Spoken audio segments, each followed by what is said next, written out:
कथा के अनुसार प्राचीन काल की बात है। किसी राज्य में एक बड़ा प्रतापी और दानी राजा राज करता था। वह हर गुरुवार को व्रत रखकर दीन दुखियों की मदद करके पुण्य प्राप्त करता था। परंतु ये बात उसकी रानी को बिल्कुल अच्छी नहीं लगती थी। वह ना तो व्रत करती थी और ना ही दान पुण्य में विश्वास रखती थी। इतना ही नहीं, वह राजा को भी ऐसा करने से मना करती थी। एक समय की बात है, राजा शिकार खेलने के लिए वन गए। घर पर रानी दासी थी।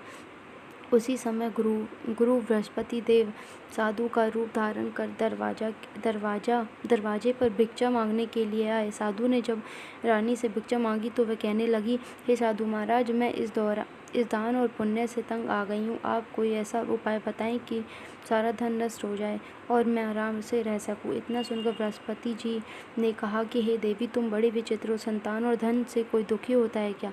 अगर अधिक धन हो तो इसे शुभ कार्यों में लगाओ, कुंवारी कन्या का विवाह करवाओ, विद्यालय में बाग बगीचे का निर्माण कराओ, जिससे तुम्हारे दोनों लोग सुधरें। परंतु साधु की इन बातों से रानी को खुशी नहीं हुई।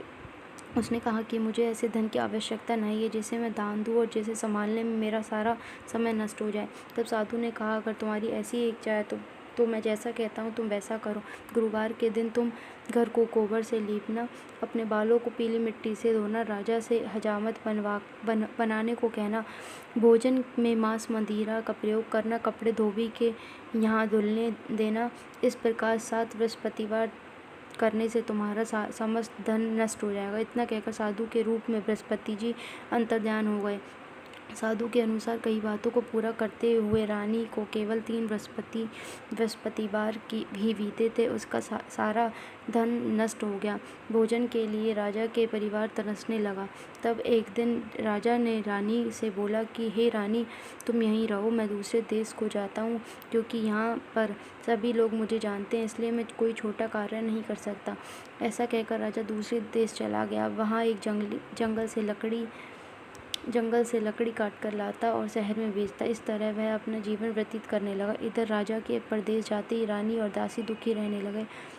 एक बार जब रानी दासी को 7 दिन तक भोजन करके रहना पड़ा तो रानी ने अपनी दासी से कहा, ये दासी, पास ही के नगर में मेरी बहन रहती है, वह बड़ी धनवान है, तू उसके पास जा और कुछ लेके आ ताकि थोड़ी बहुत गुजर बसर हो सके। दासी रानी के पास गई। उस बार गुरुवार का व्रत था। रानी की बहन उस समय बृहस्पतिवार का व्रत कथा सुन रही थी। दासी ने जब रानी की बहन को अपनी रानी का संदेश दिया, लेकिन रानी की बहन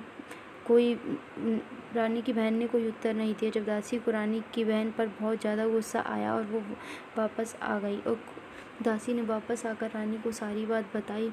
यह सुनकर रानी ने अपने भाग्य को कोसा। उधर रानी की बहन ने सोचा कि मेरी बहन दासी आई थी, परंतु मैं उससे नहीं बोली। वह तुरंत वहाँ गई और बताया कि मैं बृहस्पतिवार का व्रत कर रही थी। तुम्हारी दासी मेरे घर आई थी, परंतु मैंने कोई जवाब नहीं दिया। रानी बोली, बहन, तुमसे क्या ही छिपाऊं, हमारे घर में खाने तक को अनाज नहीं है। ऐसा कहते ही रानी की आंखें भर आई। उसने दासी समेत पिछले 7 दिनों से भूखे रहने की पूरी बात अपनी बहन को बता दी।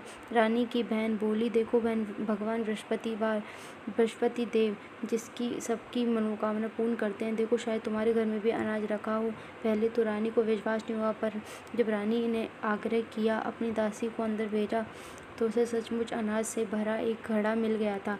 यह देखकर दासी को बड़ी हैरानी हुई। दासी रानी से कहने लगी कि हे रानी, जब हमको भोजन नहीं मिलता तो हम व्रत ही तो करते हैं, इसलिए क्यों ना इनसे व्रत और तथा की विधि पूछ ली जाए ताकि हम भी व्रत कर सकें। तब रानी ने अपनी बहन से बृहस्पतिवार व्रत के बारे में पूछा। उसकी बहन ने बताया, बृहस्पतिवार के व्रत में चने की दाल, मुनक्का, केले की जड़ में अर्पित करें तथा दीपक जलाएं, व्रत कथा सुने और पीला भोजन ही करें। इससे बृहस्पतिवार और भगवान विष्णु प्रसन्न होते हैं। व्रत और पूजा की विधि बताकर रानी की बहन अपने घर को लौट गई। 7 दिन के बाद जब गुरुवार आया तो रानी और दासी ने व्रत रखा। रानी और दासी ने वह गुड़चाल में जाकर चना और गुड़ लेकर आई। फिर उससे केले की जड़ तथा विष्णु भगवान की पूजा की। अब पीला भोजन की चिंता को लेकर दोनों बड़ी दुखी हुई। चूँकि उन्होंने व्रत रखा था, इसलिए बृहस्पति जी बड़े खुश थे। वह एक साधारण व्यक्ति के रूप धारण करके 2 थालों में पीला भोजन दासी को देके गए। भोजन पाकर दासी प्रसन्न हुई और फिर रानी के साथ मिलकर भोजन ग्रहण किया। उसके बाद वह सभी गुरुवार को व्रत और पूजा करने लगी। बृहस्पति देव की कृपा से उनके पास फिर से धन धान्य आ गया, परंतु रानी को फिर से वही आलस्य आ गया। तब दासी ने बोला, जब तुम्हारे पास धन था तब तुम्हें आलस्य आ रहा था, तब तुम पहले भी इस प्रकार आलस्य करती थी। तुम्हें धन रखने से कष्ट होता था, इस कारण सभी धन नष्ट हो गया, और अब जब बृहस्पति देव की कृपा से धन मिला है तो तुम फिर से आलस्य होने लगा। रानी को समझाते हुए दासी कहती है, बड़ी मुसीबतों के साथ हमें धन धान्य मिला है, इसलिए हमें दान पुण्य करना चाहिए, भूखों को भोजन कराना चाहिए, धन को शुभ कार्य में खर्च करना चाहिए। इससे तुम्हारे कुल का यश बढ़ेगा, स्वर्ग की प्राप्ति होगी और पितृ प्रसन्न होंगे। दासी की बात मानकर रानी अपना धन शुभ कार्यों में खर्च करने लगी। इससे पूरे नगर में उसका यश बढ़ने लगा।